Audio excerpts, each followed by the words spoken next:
एक बड़ी खबर सामने आई है।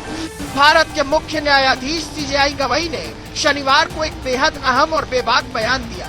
Goa high court bar association के सम्मान समारोह में बोलते हुए उन्होंने कहा, मेरे अपने समुदाय के लोगों ने भी मेरे फैसले की आलोचना की, लेकिन मैंने हमेशा यही माना है कि मेरे फैसले लोगों की इच्छाओं या दबावों से नहीं, बल्कि कानून और मेरी अंतरात्मा की आवाज से तय होने चाहिए।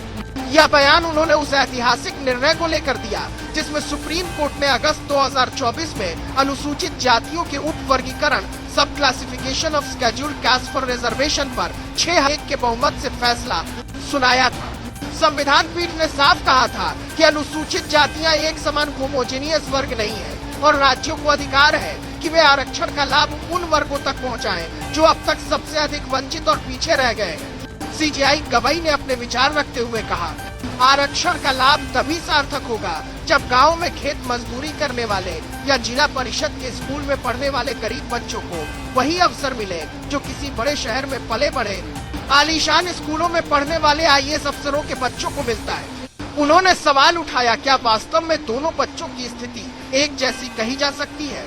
गवई ने यह भी स्पष्ट किया कि संविधान का अनुच्छेद 14 सभी समान व्यक्तियों के बीच समानता की बात करता है, लेकिन असमान लोगों को समान अवसर देना ही असली न्याय है। उन्होंने कहा कि अगर किसी गरीब मजदूर का बच्चा और किसी मुख्य सचिव का बच्चा एक ही सुविधाओं के साथ खड़ा कर दिया जाए तो ये असल में बराबरी की अवधारणा पर चोट होगी। उनके इस विचार को 3 अन्य जजों ने भी समर्थन दिया।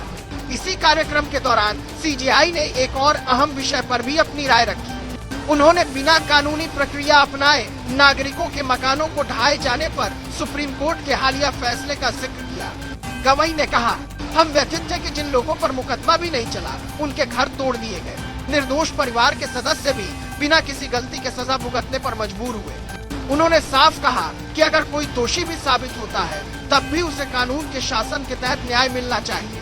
सीजेआई गवई ने 2 टूक कहा, हमारा संविधान कार्यपालिका, न्यायपालिका और विधायिका की शक्तियों को अलग अलग मान्यता देता है।